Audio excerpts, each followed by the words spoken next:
തിലകന്റെ മകൻ GR ഇന്ദുഗോപന്റെ നോവലിനെ അടിസ്ഥാനമാക്കിയുള്ള പൃഥ്വിരാജിന്റെ വിലായത് ബുദ്ധ റിലീസായതോടെ എല്ലാ പ്രേക്ഷക പ്രതികരണങ്ങളിലും ഷമ്മി തിലകൻ അവതരിപ്പിച്ച ഭാസ്കരൻ മാഷ് ഇടം നേടുന്നു. യൂട്യൂബ്, ഫേസ്ബുക്ക്, ഇൻസ്റ്റ അടക്കമുള്ള എല്ലാ സോഷ്യൽ മീഡിയ പ്ലാറ്റ്ഫോമുകളിലും ചർച്ച ഷമ്മി തിലകനെ കുറിച്ചാണ്. ഷമ്മി തിലകന്റെ ആറാട്ടും വിളയാട്ടുമാണ് ഈ പടത്തിന്.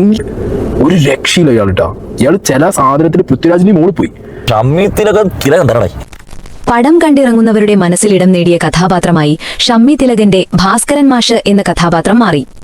പൃഥ്വിരാജ് മികച്ച പ്രകടനം കാഴ്ചവെച്ചപ്പോഴും സിനിമയിൽ യഥാർത്ഥത്തിൽ തിളങ്ങിയത് ഷമ്മി തിലകനായിരുന്നു എന്നാണ് ഭൂരിപക്ഷം പേരും പറയുന്നത്. പല സീനുകളും തിലകൻ ചേട്ടൻ വന്ന് പെർഫോം ചെയ്യുമ്പോൾ നമുക്ക് ഫീൽ ഭയങ്കര ഇഷ്ടപ്പെട്ടു. എനിക്ക് ഇതിനകത്ത് ആരും പറയാതെ പോയത് ഷമ്മി തിലകനെ കുറിച്ചാണ്. അപ്പം അദ്ദേഹത്തിന്റെ ആക്ടിങ് ഒരു രക്ഷയില്ല, സൂപ്പർ ആയിട്ടുണ്ടായിരുന്നു. ആദ്യം നിനക്ക് പറയാൻ തോന്നിയ കാര്യം എന്താണെന്നുള്ളത് ആദ്യം പറയാൻ തോന്നിയ കാര്യം ഇതിലെ ഷമ്മി തിലകന്റെ പെർഫോമൻസ്. ഒട്ടുമിക്ക പേരും അഭിനയകലയുടെ പെരുന്തച്ഛനായി വാഴ്ത്തപ്പെടുന്ന സാക്ഷാൽ തിലകനെ തന്നെ കണ്ടുവെന്നാണ് അഭിപ്രായം രേഖപ്പെടുത്തുന്നതും. ഒറ്റനോട്ടത്തിൽ ഇത് തിലകൻ സാറല്ലേ എന്ന് തോന്നിപ്പോകും. അത്രയേറെ സാമ്യമുണ്ട് ഭാസ്കരൻ മാസ്റ്ററിന്. അച്ഛന്റെ അതേ ഗാംഭീര്യം ഷമ്മി തിലകന്റെ ശബ്ദത്തിനും പ്രകടനത്തിനുമുണ്ട്. ഒരു രക്ഷയുമില്ലാത്ത പ്രകടനം. ഇങ്ങനെയാണ് എക്സിൽ ഒരാൾ കുറിച്ചത്.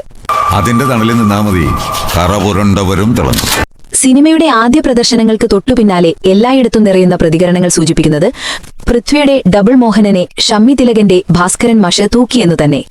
ഒന്നുകൂടെ ഈ വാർത്ത ഇഷ്ടമായാൽ സബ്സ്ക്രൈബ് ചെയ്യൂ ബബിൾകം മീഡിയ.